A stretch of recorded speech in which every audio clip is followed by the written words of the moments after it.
Welcome to Burning the Ships podcast. I'm your host, Jason Seward, and today we've got a very good buddy of mine, Tyrone Taylor. Tyrone is someone I've met, like many of my guests, through a mastermind we're both in. I've known him for a couple years now, and I've really, one thing that stands out, and you guys will hear this in the interview, Tyrone is... for all the time I've known him and been around him several times at different events and stuff like that, and hung out with him and talked to him quite a bit. But recording this interview with him is the first time I learned a lot of stuff about him, because he is so humble, and every conversation I've had with him or been around when he's having with the others, he's always asking about the other person, right? He's not leading with talking about himself. So it was exciting for me to kind of dive into his story a little bit and hear it from his perspective and his perspectives around a lot of different things. Before we get into it, we'll do JJ's Joke of the Week. And this week it is, why does the hurricane have such bad vision? Because it only has one eye. And that is JJ's Joke of the Week.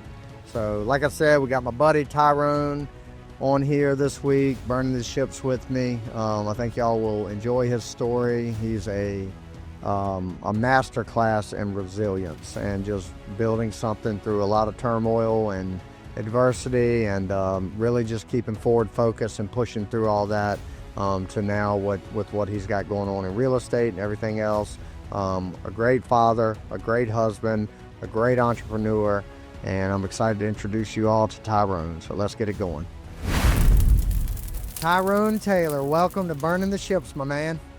Thanks for having me, my brother. It's good to see you, man. Good to see you too, dude. I know you're fresh off, well, when this comes out, it'll be a little ways after, but you're fresh off a trip with the family to Hawaii, aren't you?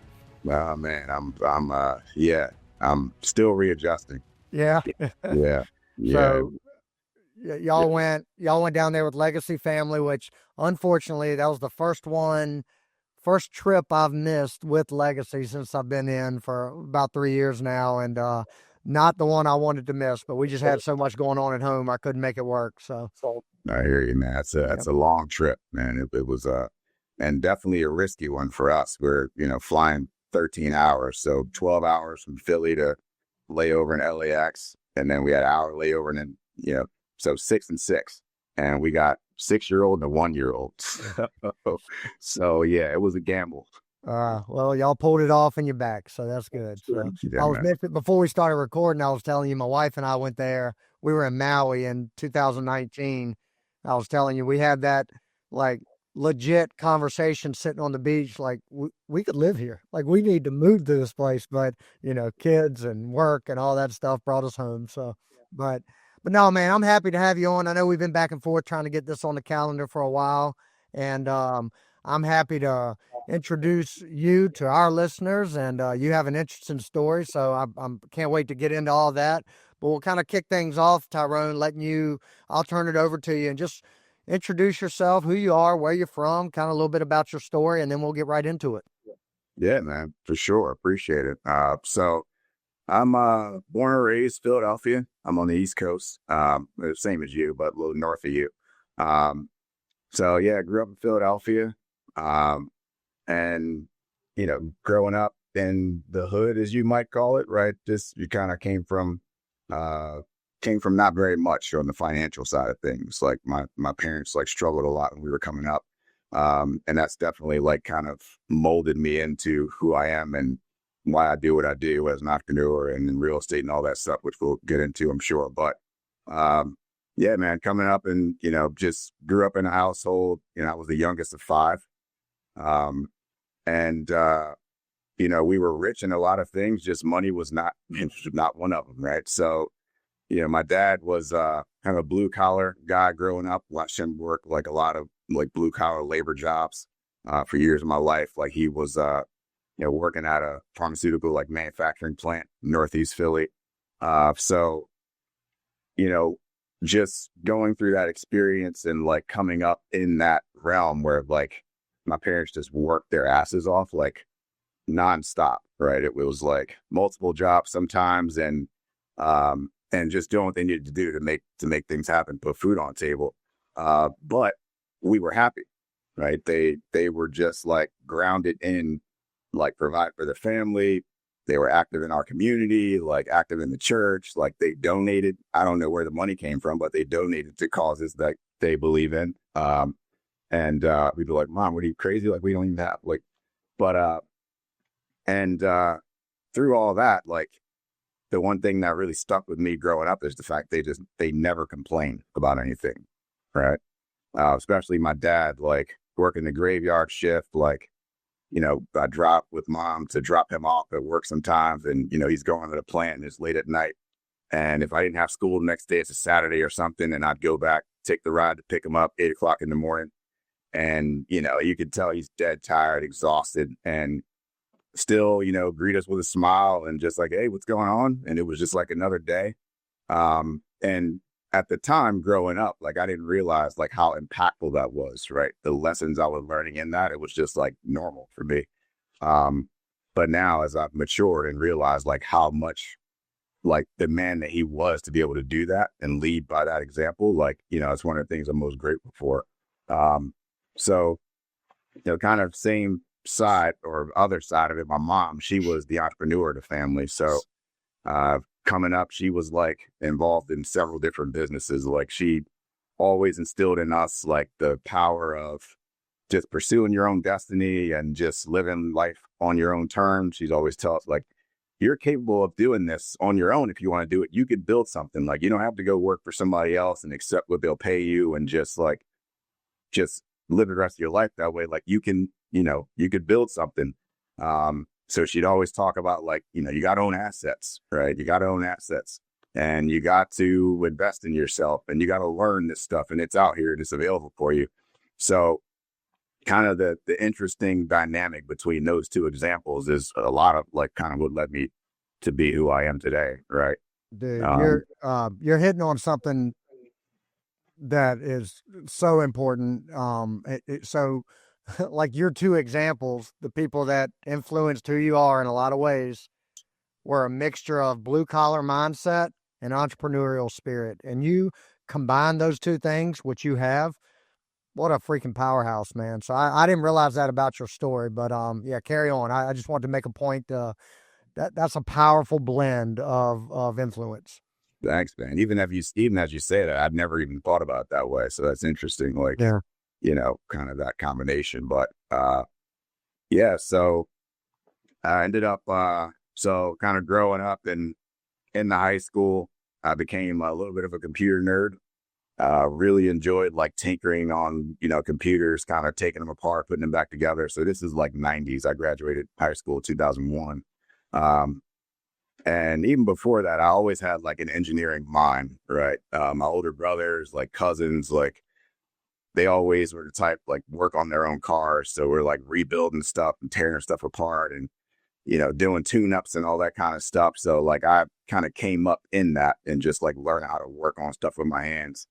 And then I became really interested in computers. And then that became like my thing that I wanted to work on. So started like tinkering with programming and all that, like in the late 90s. And this is during like kind of the .com era, right? Yep. When you have like these .com companies getting these like massive valuations we'd never seen in history. It was like, whoa. So I just thought like, all right, I'm going to pursue something having to do with computers because that's where all the money is. And kind of combining my love for computers with kind of the entrepreneurial side of things. I don't even know if I knew what it really meant back then, but I just said, I'm going to own a business that that produces computer programs for business owners. Like it was just like in my head. Right. This was in high school, you said? So like late 90s? Okay, gotcha. Yeah. So graduated 2001, went to school, actually moved not too far from Philly and where I live now, Westchester, Pennsylvania, about an hour outside the city. And ended up going to school, majoring in computer science, and kind of worked my way through college. Like the first few semesters, I took out loans and all that, but like coming up the way that we did, like, so that kind of blue collar mindset, we looked at like loans as the enemy. It's like, you're trying to do pay for things in cash. And you're like, I don't want to put things on credit because that's how you get messed up and you'll never get ahead and blah, blah, blah. So I like worked my way through school, like kind of doing whatever I could. Worked like customer service jobs. I managed a gas station for a period. Worked at QVC, which is kind of big around here, and just kind of doing whatever I needed to do to make as much money as possible and like chip away at the bills as like they were coming through.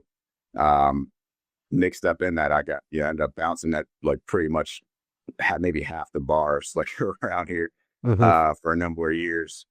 And I ended up being able to land a position at Vanguard in their retirement business like section. And I was still in school when I got that job, and technically you're supposed to have a degree, but I kind of was able to get my footing in by being a contractor through a temp agency, and then kind of work my way into the company through there. So I had to go and take the tests, get my Series 6 and 63 and all that. And that was like the turning point, or one of the turning points in my life, where like I started to kind of fall in love with finance a bit. And it wasn't necessarily like finance, it was more so investing. And I knew that I didn't want to have a career in that, but I just wanted to know as much as I needed to in order to like be dangerous at it. So, Right. In my mind, I'm thinking, all right, I'm going to be a business owner. I'm going to own multiple companies and I'm going to have all this money one day. I should learn how to manage it. So that's kind of what led me into that. Kind of fast forward a bit, when I got out of school, got my first job as a software engineer, and did that for not even a year before I was unceremoniously laid off from that job. They had kind of hit a little bit of a rough patch after 2008. This is around 2007, 2008. So for whatever reasons that led to it, they were downsizing a little bit. And I was like new guy on the streets. And it was like kind of last in, first out type situation. Yep. Look, we like you, you know what I mean? We believe in you, but it's not going to work out. Like, we got to take a different direction. I'm like, It's not you, it's me, right? yeah, exactly. No, I'm like devastated. At that point, it's funny to look at now because it's not like I had, I wasn't married and have kids and a whole bunch of responsibilities. But to me, I'd made the step into like, all right, I'm stepping into what I've been building up to all this time, and then just kind of flatlined, right? At the same time, it also kind of brought back to me all those talks with my mom when I was coming up. It's like, you need to control your own destiny. Like, you can't place all your trust in other people to take care of you. The employer, you got to like build for yourself. And I'm like, yeah, that's what I'm supposed to be doing. Right. So this is 2008, and I ended up meeting and getting close with a couple of guys who were scientists. One was a scientist, well, they both were scientists. One, the microbiologist, and my other partner, Bob, he was also on the IT side, but they were developing a new company that was based around developing clean infrastructure. And I started to get, knowledgeable about what they were doing.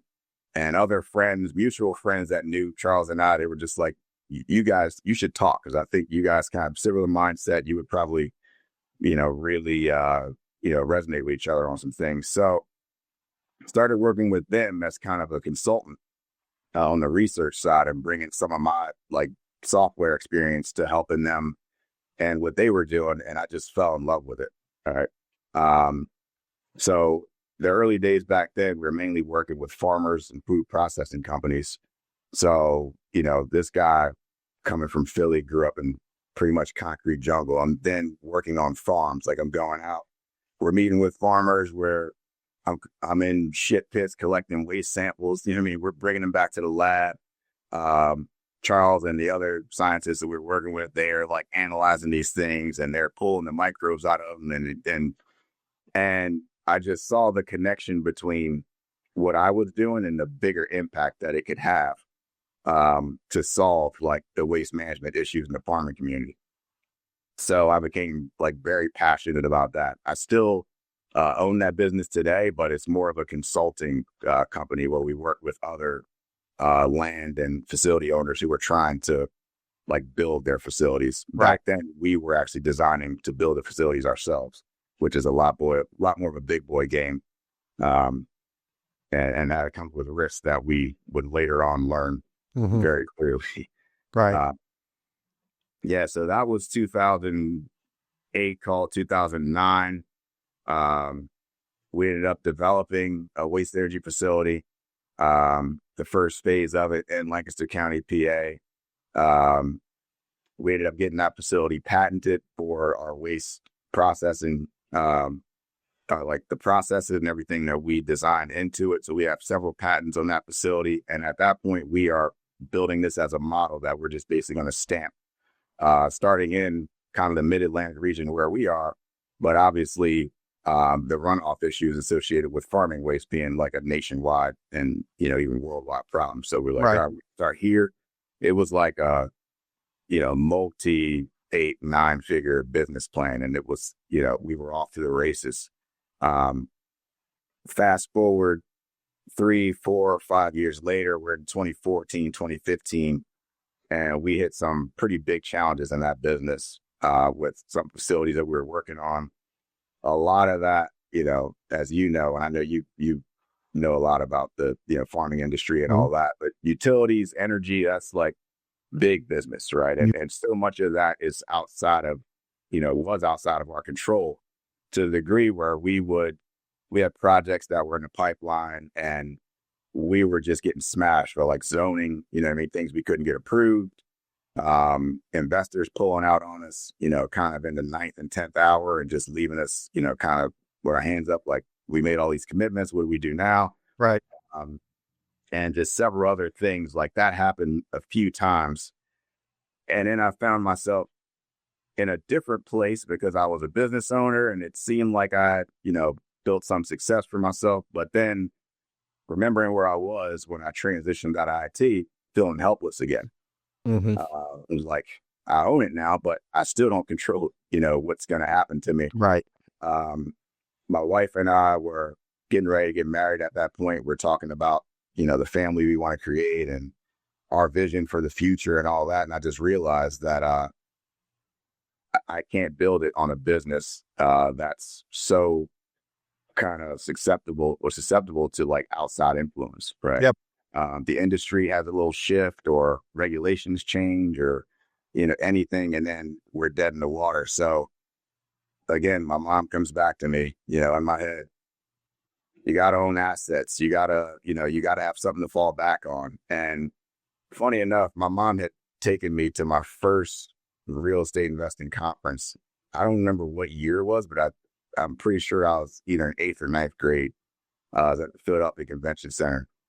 So real estate was like at the top of all the things she ever talked about. And I just knew like, this is it. Like I need to build a portfolio of assets that will sustain my family regardless of what happens. And until I'm able to have that to fall back on, I'm just not going to feel secure whether I'm working for somebody else or not. Being in a more mature position, obviously, no, it was extremely risky business that we were in. But, being naive at that time to like other businesses that had more security in them, I just saw like, look, if there's not some store of value somewhere that kick off cash flow and it's there for us, I can't trust it. And that was when we kind of launched into real estate in 2015. Gotcha. So, yeah. So let's pause on the timeline there because I got some questions going back to your mom. Where did that entrepreneurial spirit come from? Did she have an influence in her life that led her down that mindset or that path? And I'm just curious because that's not a natural mindset. Like typically it comes from being a part of something or having a mentor. So do you know where that came from in her life? That's a great question. And I don't, so I know, her mother passed when she was relatively young. So she was like mostly raised by her grandmother. I know her father was not like in her life. So it's not like she had like an example where this was Hmm. like kind of passed down to her or she grew up in it. Um, it was just, as far back as I can remember, as young as I was, my mom was just a hustler.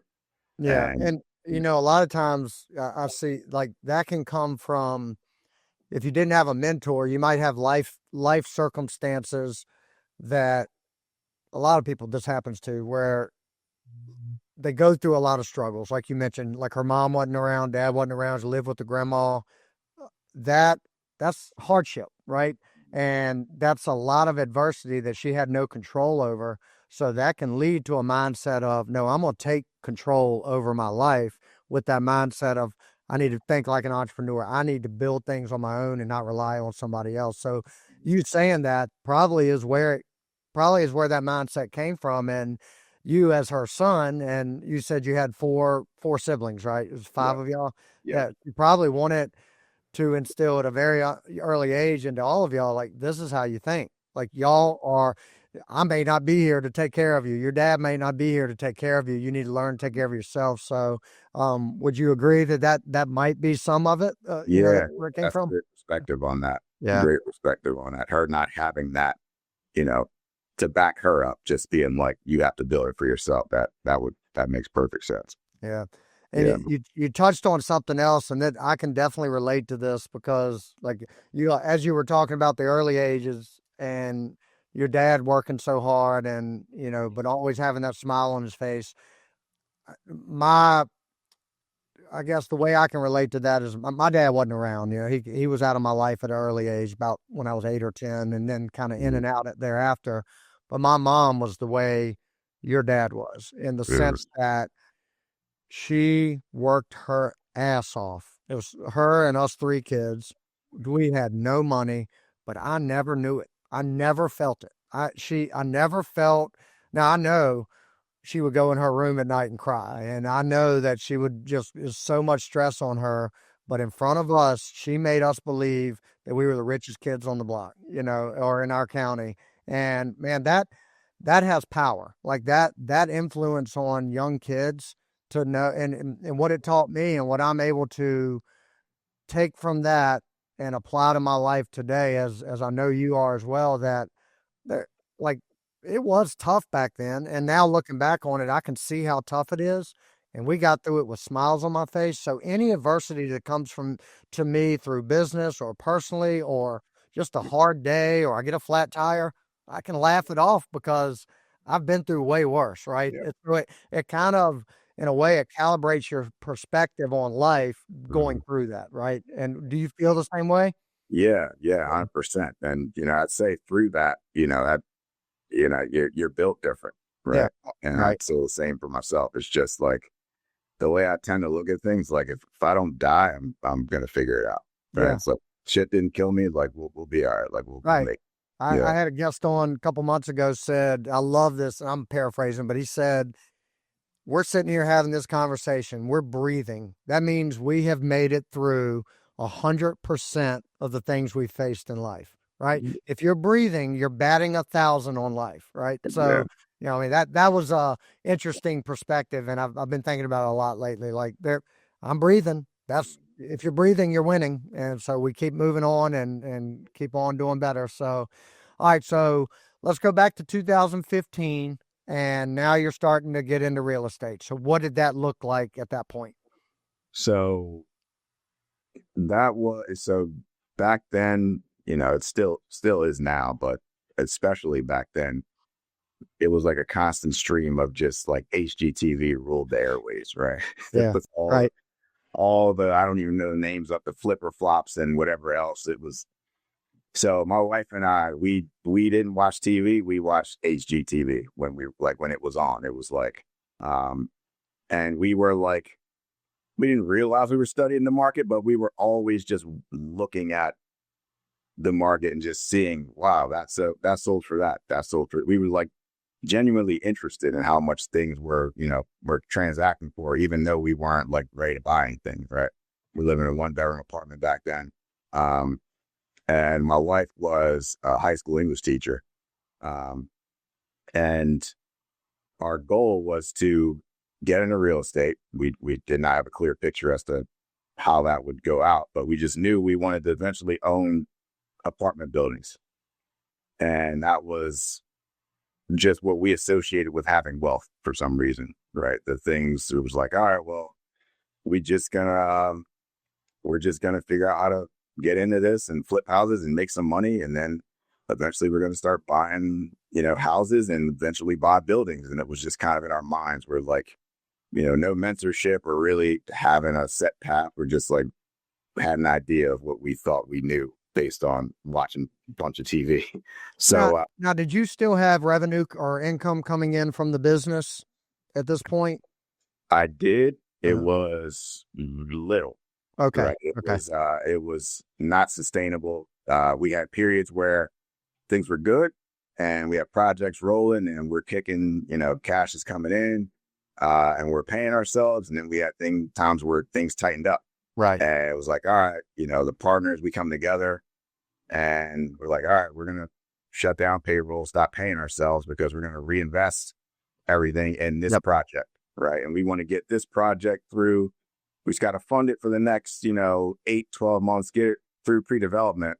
And once we get there, then, we'll go, the finance will come through, we'll reimburse ourselves pre-development. So we're playing that game, right? It's a long game, right? Mm-hmm. And we had a couple of those, one very big one blow up as well. Like a bunch of money in, we're not paying ourselves, over a year. And then the project goes away, right? Yeah. That's the opposite of income. Yeah, exactly. So we ended up, we started going out, attending seminars and doing that kind of thing. And we ended up landing in one, and a very convincing one that we ended up paying pretty high ticket price to get into one of those training programs. It was 27 grand back then.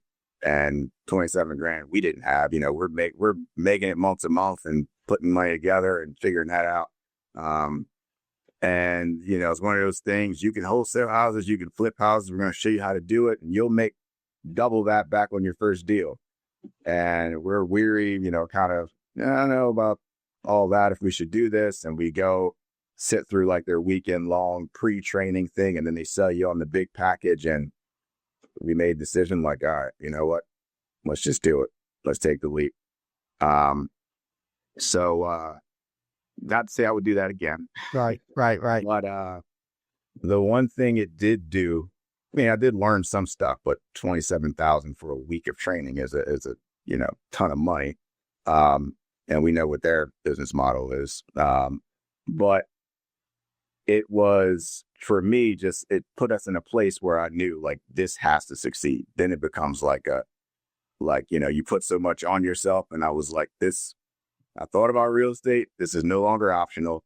Now I have this money and like, this is debt now that, we got to dig ourselves out of. So then I have a chip on my shoulder, kind of like, I not only got to make our money back, like now this has to be super successful because I was dumb enough to put down that much cash. And we just went out and hit it hard. We were, marketing, trying to wholesale properties. That was our first kind of game plan.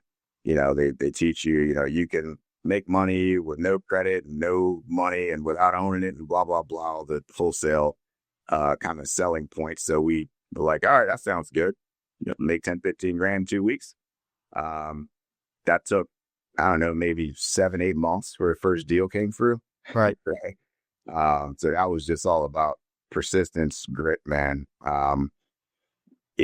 Just mailers, week after week after week. I've heard my wife used to come home from school teaching. She's dead exhausted. She'd been up since 6 a.m. and we're just sitting there watching HGTV, just, licking and stamping postcards, right? Mm-hmm. Just pulling down lists from I think it was like List Source back then. And I'm cold calling, did not have like a background in sales, but I'm just following the scripts and I'm like, just trying to figure it out. And eventually it started to kind of come together. We got, contract, we got one closed eventually.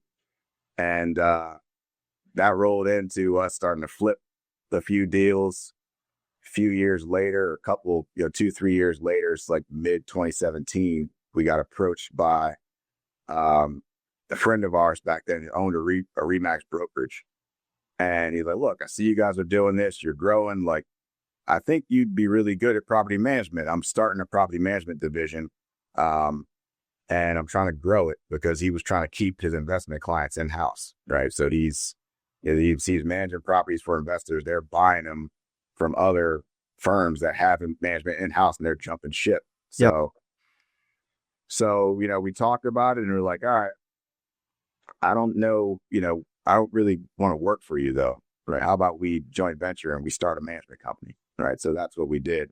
And we ended up getting deep in the management space between like 2017 to 2021, when we exited that business. But it was like kind of like learn through a fire hose, right? And then business through a fire hose and everything through a fire hose, because we were just soaking up a lot of management business from the other companies in our area. We were primarily focused in North Philly.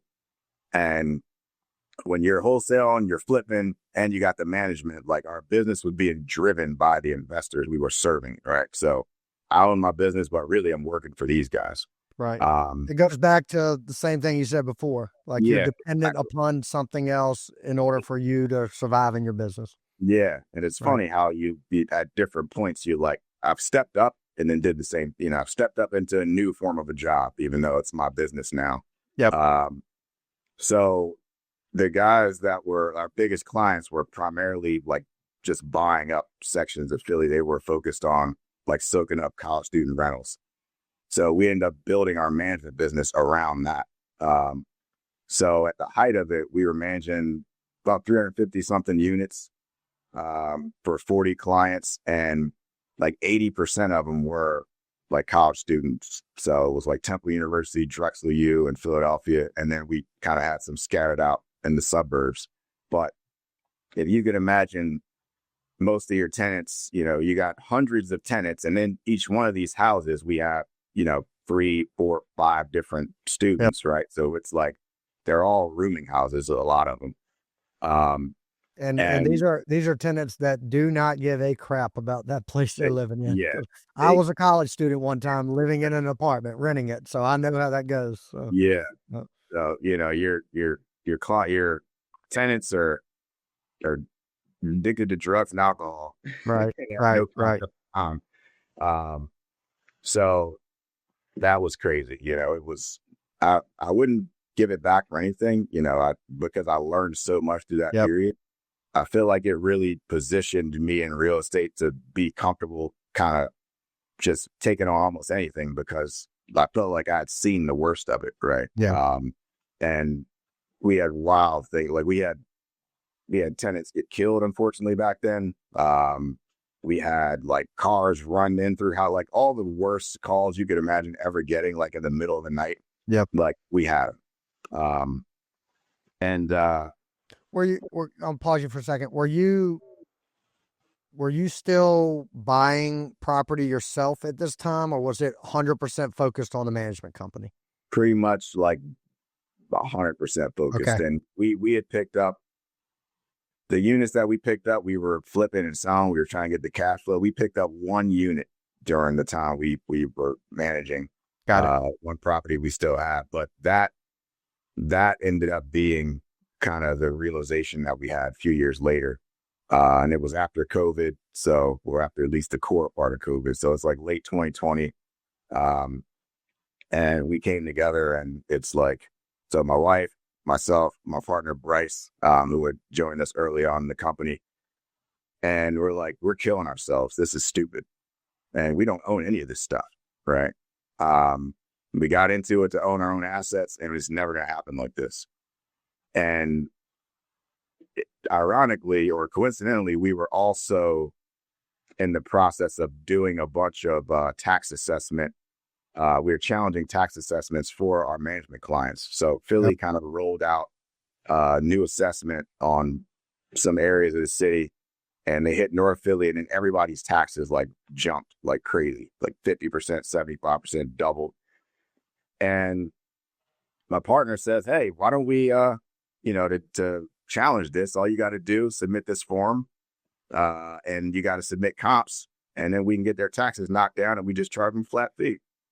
So we go through and we're doing that. And I'm actually looking at these properties that these guys had bought, 2, 3, 4 years ago. And they bought them for 150, 175, and we've been managing them for them. And they're leased up at 500 a bedroom, 600 a bedroom. So it's like, I'm sending this guy, $800 a month, $1,000 a month for this property. It's now worth 250. It's been 4 years. I did all the work. Right. So that was like kind of the light bulb went off, and went to our Remax partner and said, hey, man, we had a good run, but this ain't for me. Like, Right. we can't keep doing this. We're never going to accomplish our vision, run everybody else's stuff. So negotiated an exit, got far less than, I would have if I wanted to fight for it. But it was like, look, I'm disrupting the business model. We knew we had the long-term plan to kind of ride it out.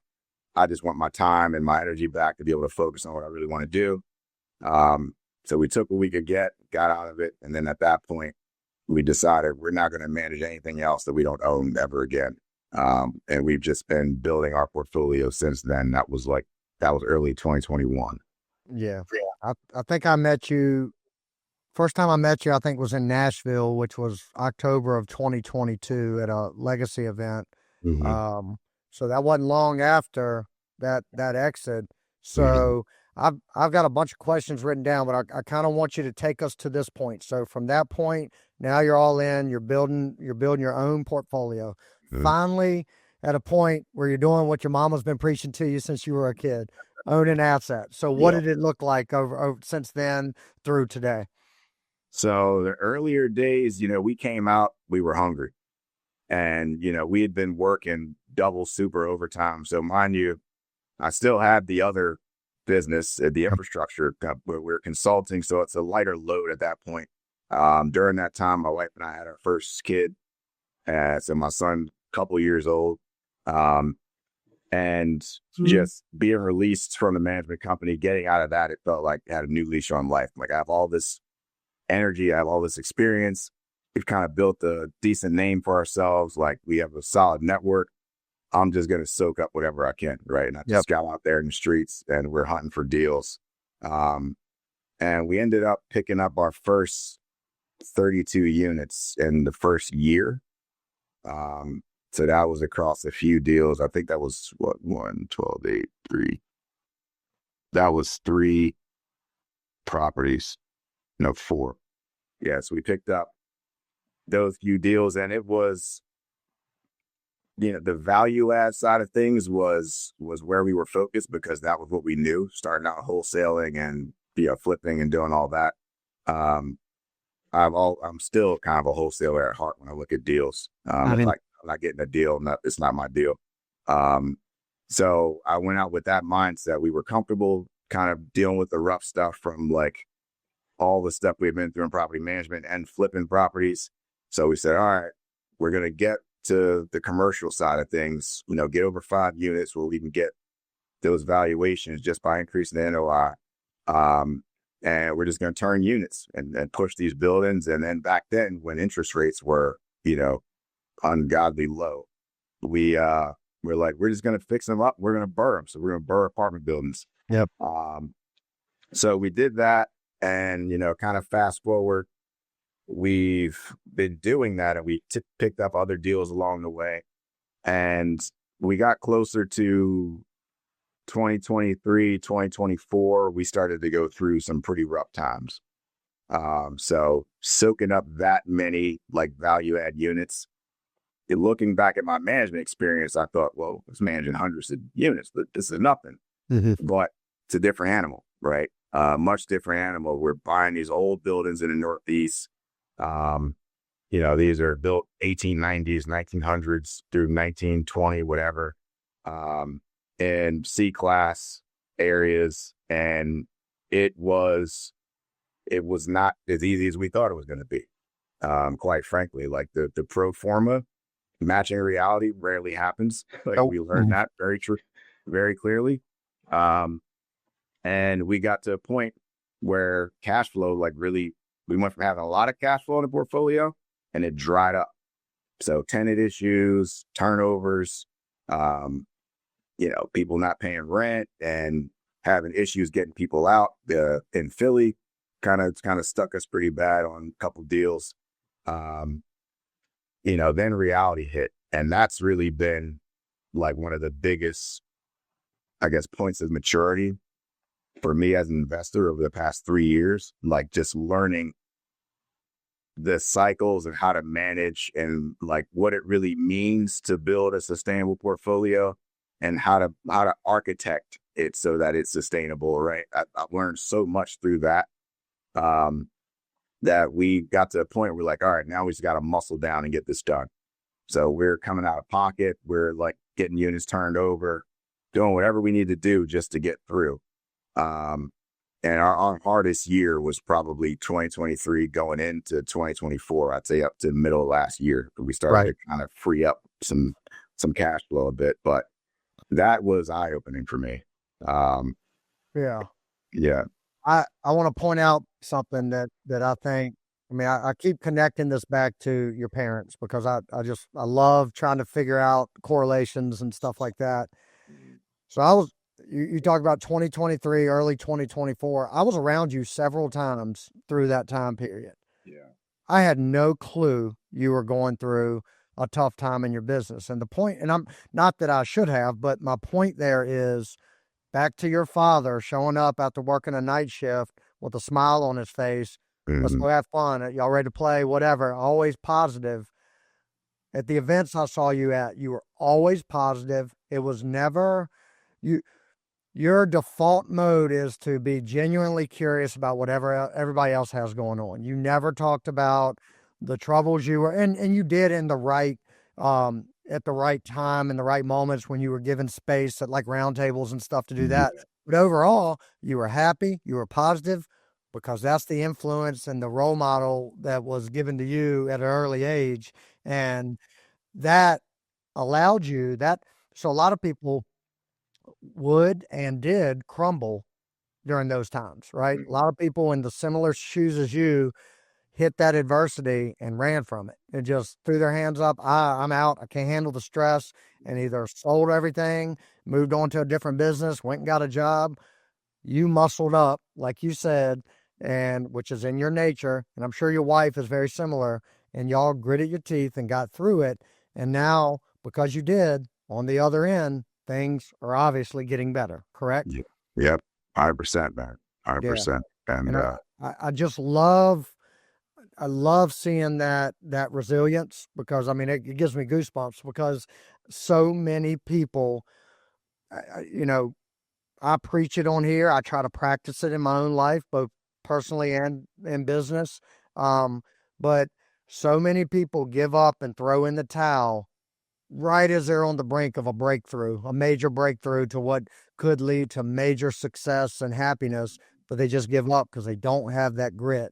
And you're a great testament to having grit and pushing through. And I really appreciate you sharing like you could have just told that whole story and skipped over all the adversity and just told the highlight reels, and that's not going to help anybody. That's not going to be a positive influence on anybody. So I appreciate you sharing the vulnerability there, man. Thanks, man. Yeah. I think that's what it's all about, because that's, better than that's what makes us who we are. Right. Mm-hmm. And, it goes back to that thing. Like, if it's not killing me, I'm learning. Right. Mm-hmm. So, like when we connected at the events and we're out and everything, to me, it's more important to me that I show up correctly. Right. And I show up and I bring positive energy to whatever situation I'm in, and just really double down in like who I am at those times. Right. If I let adversity kind of rip me out of who I think I am, and then I become this negative person, or I'm fearful and all, then I'm not really grounded, you know what I mean? And that is something definitely that my parents' example taught me. And I'm just a very strong proponent of, like, regardless of what you're going through, people will always remember how you showed up and how you made them feel.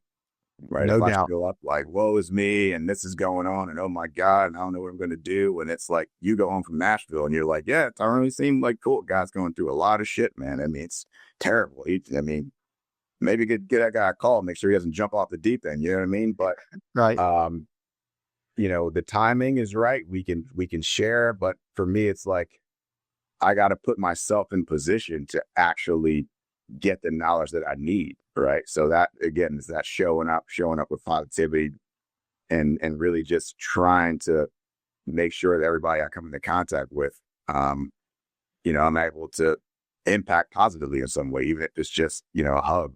Yeah. So yeah, Yep. man. And I want to go back to one thing you said earlier. You touched on it really quick. You paid $27,000 to join that initial thing that y'all dove into. And Mhm. you said that, you wouldn't do that again today. Um, I'm gonna challenge that a little bit because that might not have been the best use of that money, but what it did is it applied pressure. And you may not have grown through that 1 week training that you did and that 27,000 that like directly that training and that money you spent, that might not have led to all the great things you're doing now. But what it did is I say this all the time, and I used to not believe it, but now I do. You pay attention to what you pay for. So you spending that 27,000 put that pressure on you because you have an ego and you have pride. I'm not wasting this money. So even if it's not directly related to that specific training, it made you come hell or high water. I'm going to make this real estate thing work because I spent money on it. And that's kind of the philosophy I have and the pushback that I give to people that give me, grief about spending money on masterminds and stuff like that. You and I both are in Legacy Family. I'm in a couple other masterminds. I like it's tough to see the ROI on that type of investment, right? It's tough Yeah. to really pin it down to I spent this much and I got this much out of it. But you Mhm. know what I get out of it? I get motivated by other people that are going through the same things I am. I Yeah. get infinite number of mentors and resources. Like if now I'm lending. If I have somebody come to me for a loan in or around Philly, who am I calling to see if this is a good deal to lend on? I'm calling you because it's a resource I have through a mastermind that I spent money on.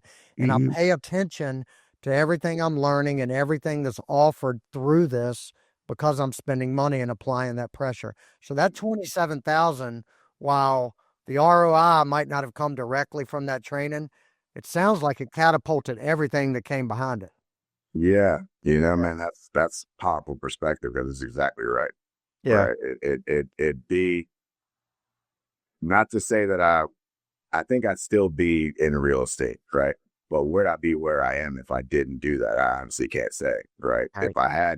If I had the space and the freedom to kind of back off a little bit, um, and not have as much drive to like, I gotta recoup this and now it's gotta be successful because I did that, then that definitely fueled me through all those tough times. You know what I mean? Getting door slammed in your face 100 times, going home to crying newborn baby and still getting up and going on appointments. Like, yeah, you're exactly right. Because without that pressure, it's like you have, the option is, well, I don't have to do this as hard, right? Or I Right. can go, I'll go try this other thing, which, might bring the cash quicker and I'll get back to real estate when I make some money or something, right? Right. Um, so yeah, So I'm gonna ask you this, and I'm asking at the risk of she might not be, but is your mother still alive? she is. Okay.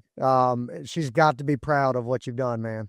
I mean, like she's preached it to you since she was a kid, taking you to seminars when you were, what'd you say, in eighth grade, going to a real estate seminar, and now like look, you, I just, you would never say it, but I know without knowing your mother, she's got to look at what you're doing now with so much pride, and yeah. So that kudos to you, man, because that's one of my biggest motivators in life. My kids, my wife, but making my mom proud, right? Yeah, And I try to do that every day, and I focus on that a lot. yeah, So yeah. 100%, man. So Yeah. let's let's shift gears. So you walked us through the timeline. You Mhm. obviously things are good. You got into through 2024. Now we're into 2025. Things have stabilized for you, and I would imagine things are going good. Um, let's talk about your family. You've got a 6-year-old and a 1-year-old, beautiful wife, beautiful kids. Um, how much do they motivate you? Your story is full of discipline and sticking to just fighting through things and stuff like that. But Mhm. sometimes you got to have some motivation in life too, right? So You know. I would imagine it's your wife and kids. Talk about them and how powerful they are in your life. Yeah, I mean they're everything, man. Um, it truly every day I wake up, I go through this exercise. So like I just wake up and I just say what I'm thankful for, right? And I just go through and I don't have a time limit. I just talk until it's like, all right, and then I finish my prayer and they're at the top of the list, right? Yeah. It's every single day. Um, it's just remarkable, man. I look at these kids and it's still kind of surreal. I'm like, damn, we made that, right? Yeah. Right. Uh, Yes. Right. and and it's just so cool. And my wife, man, she's been absolute like all-star um since we like just just solid, right? Through all the thick, through the thin, through whatever, like she just supported me, believed in my vision, even when she couldn't really see it or understand what I was doing. Yep. Um, going into real estate and I'm gonna do this and we got this other bit. And she's like, are you losing focus? And I'm like, no, I know this is it. It might not happen right away, but I know like the future is in this, right? There's a future in this. And she just doubled down with me, like where I think a lot of people might not have, like, just have that confidence. She's always said, like, I believe you can do anything. And, if you see it, then I'm with you and let me know what I need to do. So, man, I thank God for that. Cause, I think especially as entrepreneurs, a lot of people, at least from what I hear, like, I don't hear a lot of people really connecting like their relationship to like who they become. And I know that one, me single is not nearly as powerful as me with her, right? Yep. And the other side of it is me with someone else who maybe doesn't believe in my vision or believe in me enough to pursue a vision that they can't see. And either one of those, I can't imagine where I'd be. So it's like Yep. everything I do for them, man. It's the tough shit. It all makes it a little better when I just know that when I figure this out, we get on the other side of this.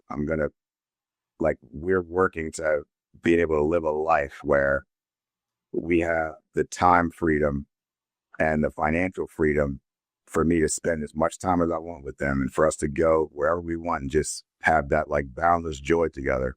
Right. Yeah. And that just like drives everything. I'm like, all right, if I got to go through this, whatever it is, there's no Yep. question.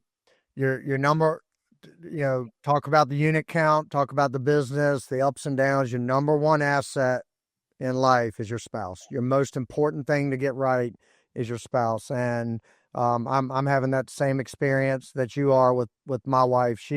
She's not involved in the real estate side of things. She's a teacher, but she trusts me, and it's unwavering. She never questions a single thing. She trusts me. She's my biggest cheerleader.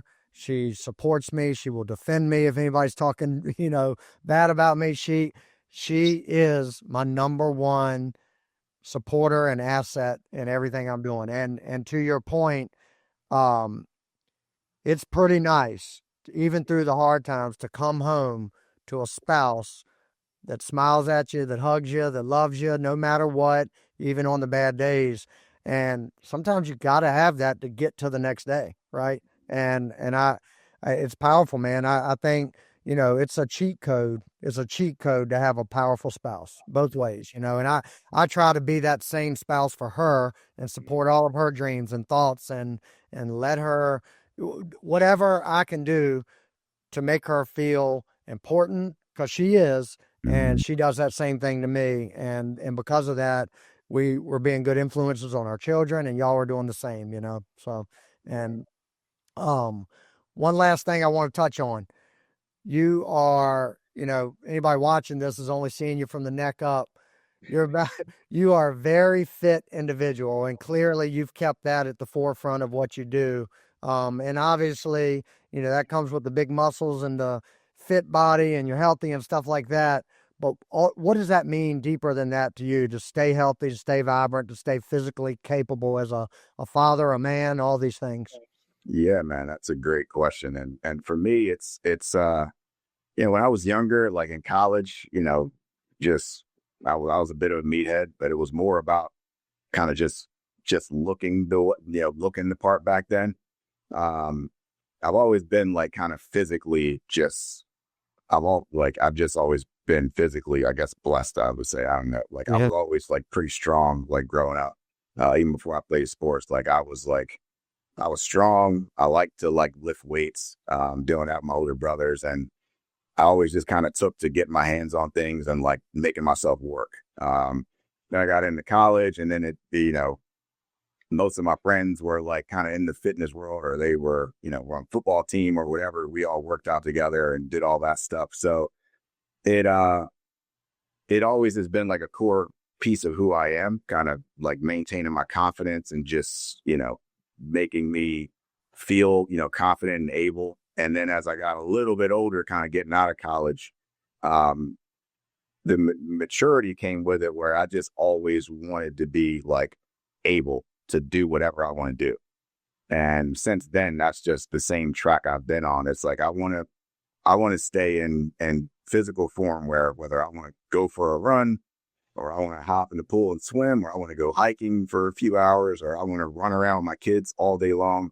Um, it was crazy when I was younger. I also used to think about it in terms of like survival. I'm like, somebody's chasing me and I can't fucking run away. Like, Right, how right. strong was that, right? So, um, I'd give myself these weird challenges when I was like going on a run, and make it interesting. But yeah, I think it's just the core of who we are, right?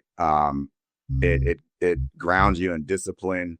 It just makes you um, it makes you someone who can show up for other people when I feel like you can show up for yourself. And if I'm not taking care of my own body, which is the only one I have, and I clock out early and leave my kids because I didn't want to take care of it, I look at that as like the ultimate failure. So I've tied it to like success in that way, to where I just know, even if I don't feel like getting after it, it's building me, molding me into the man I need to be for my family. So I don't really have a choice.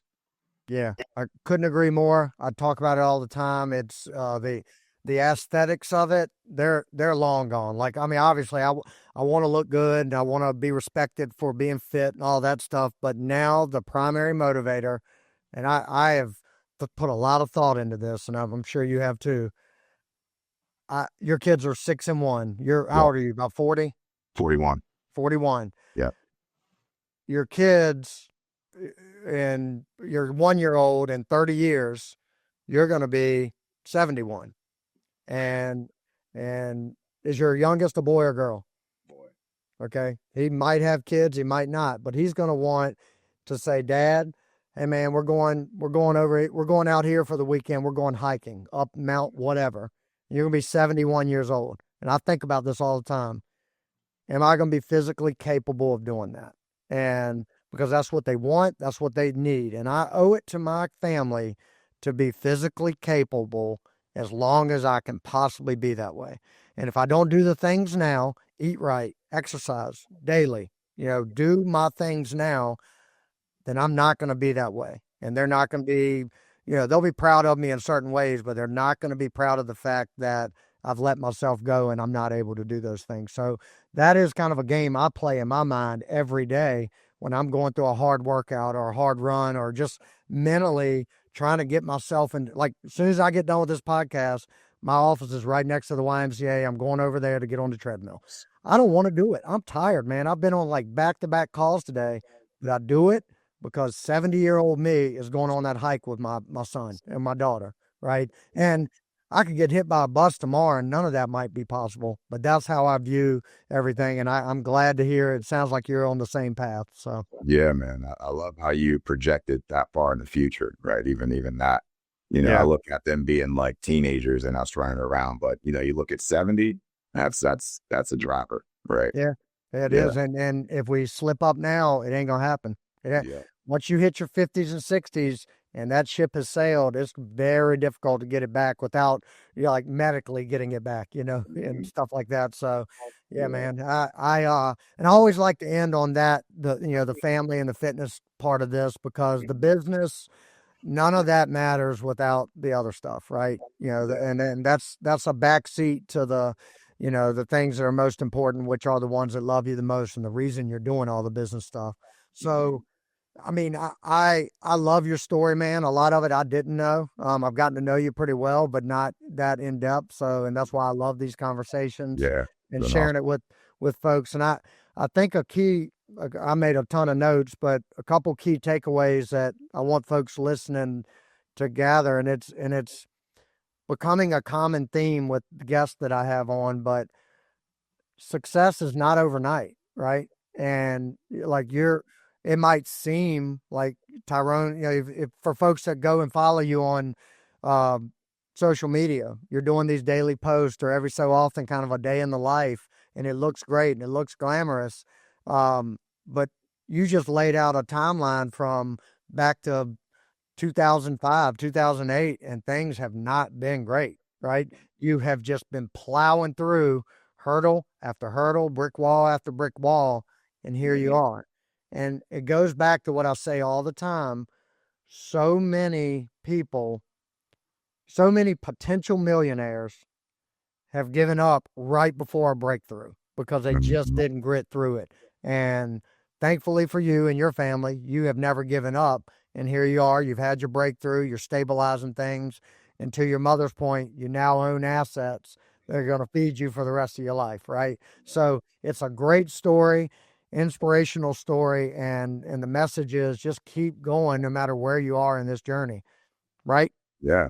Yeah. Just got to Yeah. keep going, man. And that, I think we mentioned earlier, it's like those lessons, they, you learn from them and then you grow through them and then you become the person who is capable of maintaining the success that you've built. Right. So Yep.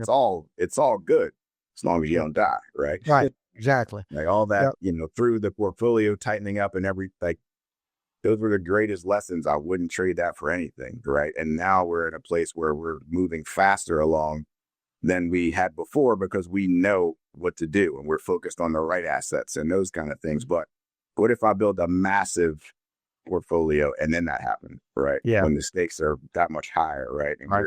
so it's, I love everything you said, man. Great message, great takeaways. And I think, just embrace like what you have to go through to know that it's there to serve you, right? You just got to Yep. get through it. Gotcha. Gotcha. Well, one last question that has nothing to do with any of this. Are you an Eagles fan? Yeah. Yeah. Okay, so you're flying high right now. Yeah, man. Well, Yeah. yeah, we had a good year. We had a Yeah. good year. And then I missed the Super Bowl parade because we were in Hawaii, but I won't Right. complain about that.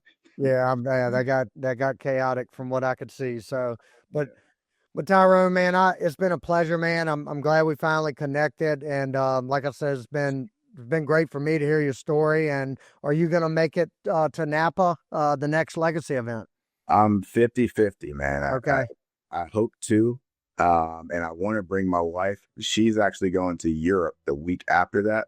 Okay. So we are trying to figure out, both of those can happen. But Yeah. Well, I'm a, I'll definitely be there. I hope to see you. Hopefully, we can get a good workout in, have a drink, and have a good time. So, yeah, um, man. but I really appreciate this, and I'm glad we got to catch up.